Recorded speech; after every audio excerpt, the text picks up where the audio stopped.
Astaghfirullah Rabbal baraya. Astaghfirullah minal khataya. Astaghfirullah Rabbal baraya. Astaghfirullah minal khataya. Sallu ala Nabi Muhammad. Setiap kita, manusia dan semua makhluk yang diciptakan Allah pasti akan menemui kematian. Kullun nafsin za'iqatul maut. Dan pada hari ini kita akan membahas bagaimana caranya kita bersiap-siap menghadapi kematian tapi dengan kematian yang indah. Atau di dalam bahasa lainnya adalah wafat dalam keadaan husnul khatimah. Ayat yang kita bahas adalah ayat dari surah Ali Imran ayat 190 sampai akhir. 10 ayat terakhir dari surah Ali Imran. Dan selanjutnya mari sama-sama kita dengarkan kajiannya bersama dengan guru kita Al-Ustadz Al-Mukarram Abi Amir Faisal. Silakan Abi Fathol. Bu. Semangat. Pak. Semangat. Masya Allah. Jadi semua kita pasti menghadap Allah. Tadi Ustadz Tili sudah mengingatin bahwa kita nggak ada pilihan lagi kecuali pasti mati. Banyak uang mati, apalagi tidak punya uang. Jadi nggak pandang siapa, mau kaya, mau miskin, sudah pasti mati. Mau makan atau tidak makan. Makan saja mati. Apalagi tidak makan. Jadi makan itu bukan untuk memperpanjang hidup. Ya makan itu hanya untuk energi aja. Gak pernah ada cerita Pak Ustadz tuh Ibu Fulana itu gak mati-mati karena makan terus. Gak ada cerita. Makan juga mati. Bahkan ada seorang raja Bu. Dia mati kekenyangan. Ada. Jadi supaya kita mati husnul khotimah, supaya mati kita indah. Gimana caranya? Caranya adalah perbanyak doa. Makanya di antara doa ini yang diajarkan Allah, Rabbana wa atina ma wa'attana ala rusulika wa la tukhzina yaumal qiyamah innaka la tukhliful mi'ad. Ya Allah, berikan kepada kami kekuatan untuk mengikuti istiqomah atas janji yang telah kau janjikan kepada Rasul-Rasulmu. Dan jangan sampai kau hinakan kami nanti di hari kiamat. Sungguhnya engkau tidak pernah mengingkari janji. Jadi bunda, ayah, jangan males berdoa. Allah tidak suka kepada seorang hambanya yang merasa dia gak butuh Allah. Kalau kita merasa butuh Allah harus perbanyak doa. Itu bedanya Bu. Itu bedanya antara suami dengan Allah. Kalau suami sering diminta, kesel gak Pak? Halo? Nah. Gak berani jawab. Takut salah jawab. Takut pas pulang. Iya. Bukannya penakut, enggak. Cuman istrinya lebih berani aja. Iya. Itu Bu. Kalau Allah enggak diminta, Allah marah. Malam yas'alillah yaghdab alaihi kata Nabi. Siapa yang malas minta kepada Allah, Allah marah kepadanya. Kalau manusia, orang tua nih, senang kalau punya anak mandiri. Anakku yang pertama Pak Ustadz sudah mandiri, gak pernah minta. Bagus banget tuh anak itu. Seneng kan? Seneng. Anakku yang kedua Pak Ustadz juga sudah belajar mandiri. Jarang-jarang mintanya kepadaku Pak Ustadz. Seneng kan? Seneng. Anakku yang ketiga dia minta terus Pak Ustadz, masih bayi. Nah coba kalau ditanya, Bu kenapa gak pernah minta kepada Allah? Mandiri Pak Ustadz. Ini orang kurang ajar nih. Kalau mandiri dari Allah sudah nggak pantas sudah ya. Nah kita butuh Allah. Makanya Allah ajarin doa yang banyak. Di antara doa yang sering kali ibu minta coba dalam surah Al-Fatihah apa? Ihdinas siratal mustaqim. Ya Allah beri aku hidayah atas jalan yang lurus. Nah dalam ayat ini doa yang Allah ajarkan bahwa kita minta ya Allah jangan sampai di hari kiamat nanti aku dihinakan. Wala tukhzina yaumal qiyamah. Caranya gimana Bunda? Caranya pastikan bahwa kita selalu bersama Allah. Halo? Ingin Abi Amir ajarkan nih Bu. Prinsip yang harus Ibu ingat selalu. Ya, 3 kata. Dihafal ya. Angkat tangan ke langit ya. Ya. Pertama, minallah.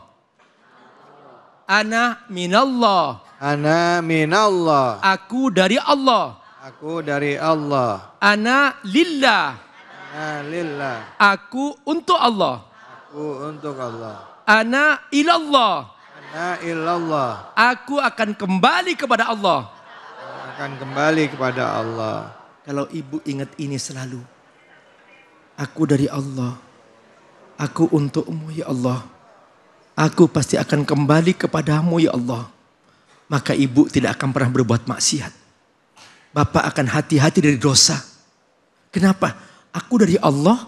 Masa pantas aku melawan Allah? Aku untuk Allah. Masa pantas aku mengutamakan kepentingan diriku sendiri?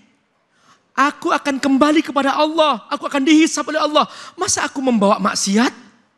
Maka ketika mindset kita 3 kata ini. Maka kita akan pasti husnul khotimah. Ini dia makna wala tukhzina yaumal qiyamah. Ya Allah jangan hinakan aku nanti di hari kiamat. Dan ketika Bunda dalam kondisi seperti ini, maka pasti kita akan dimuliakan oleh Allah. Dan Allah tidak pernah mengingkari janji. Innaka la tuhliful mi'ad. Semoga Allah berkasih. Baik, alhamdulillah. Bu, yang mau nanya siapa silahkan angkat tangannya. Coba di sebelah mana? Ya, ya. Silahkan, ya. Ya, ya Ibu. Assalamualaikum warahmatullahi wabarakatuh. Waalaikumsalam warahmatullahi wabarakatuh.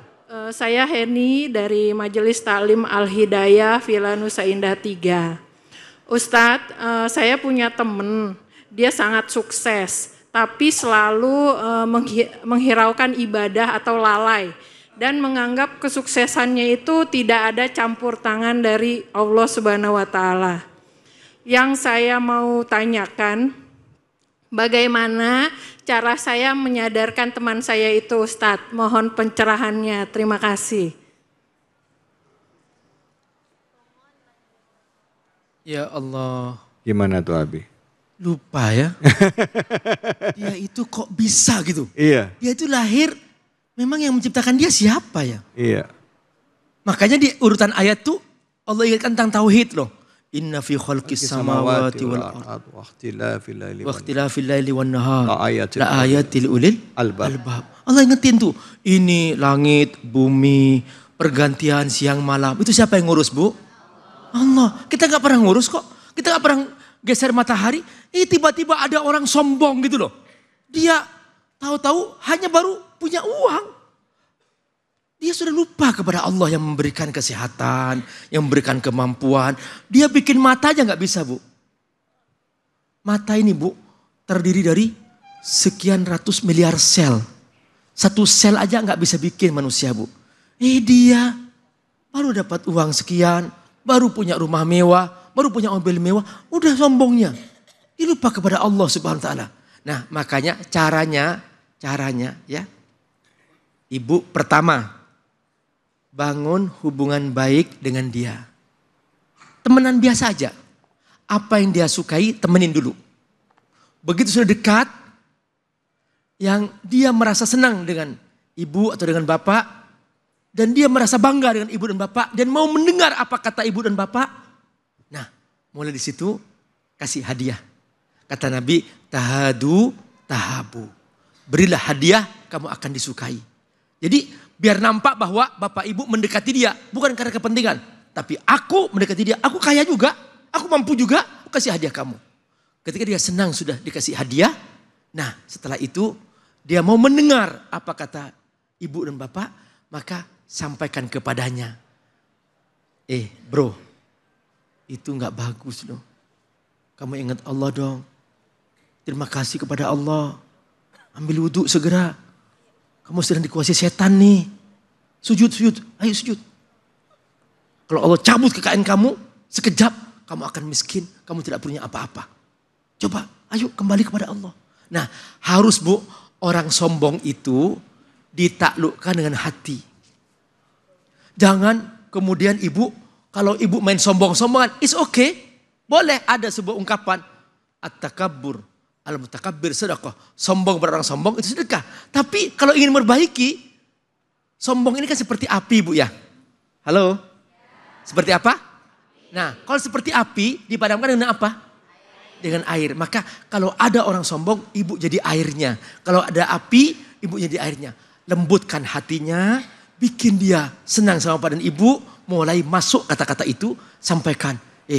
Bro, nanti kamu meninggal yang keadaan su'ul khatimah. Meninggal yang keadaan sombong. Ingat apa kata Allah? Al-kibriya uridai, faman naza'ani adkhaltuhun nar. Kesombongan itu hanya milikku. Maka siapa yang menandingi aku akan masukkan neraka. Gitu. Jadi makanya hati-hati ya. Jangan sampai sombong. Dan dekati teman kita yang sombong. Ingatkan jangan sampai dia mati su'ul khatimah. InsyaAllah Abi. Terima kasih banyak Abi. Bu, berdoa, beribadah, ya, memohon kepada Allah itu adalah wujud kehambaan kita kepada Allah.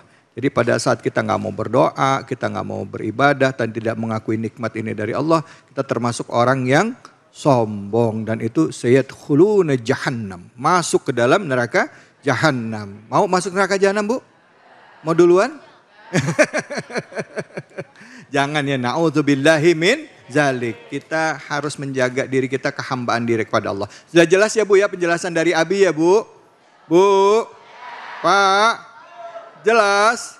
Alhamdulillah. Baik Bapak-Bapak, Ibu-Ibu sekalian. Nah kalau masih ada yang mau nanya lagi, entar dulu ya, kita tahan di segmen selanjutnya. Nah sekarang saya lihat Bapak-Bapak Ibu di sini seger-seger ya. Semuanya sehat Bapak-Bapak Ibu-Ibu semua? Alhamdulillah. Ya Ibu-Ibu Bapak-Bapak, selain menjaga kesehatan jiwa, penting bagi kita harus menjaga kesehatan raga atau badan kita. Karena di dalam badan yang kuat ada jiwa yang sehat. Nah saya mau tanya nih, ibu-ibu dan bapak-bapak di sini pernah nggak ngalamin cepat lelah, dada berdebar tanpa sebab, atau waktu cek kesehatan kolesterolnya naik? Ada yang pernah? Nah padahal ya kita cuma makan gorengannya dikit aja ya.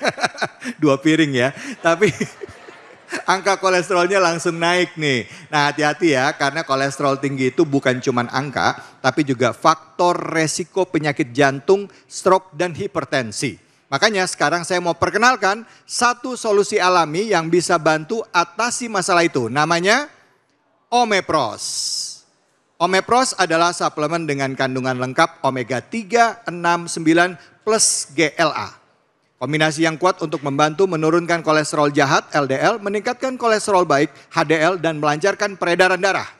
Dan yang paling penting, Omepros ini bukan obat kimia, tapi suplemen alami yang aman dikonsumsi sehari-hari. Cocok buat kita yang udah usia di atas 45 tahun, pekerja kantor yang sering lembur atau yang senang sekali makan berlemak.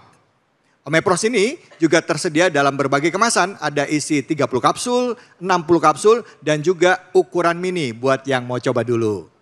Jadi gampang buat dibawa dan bisa rutin untuk dikonsumsi.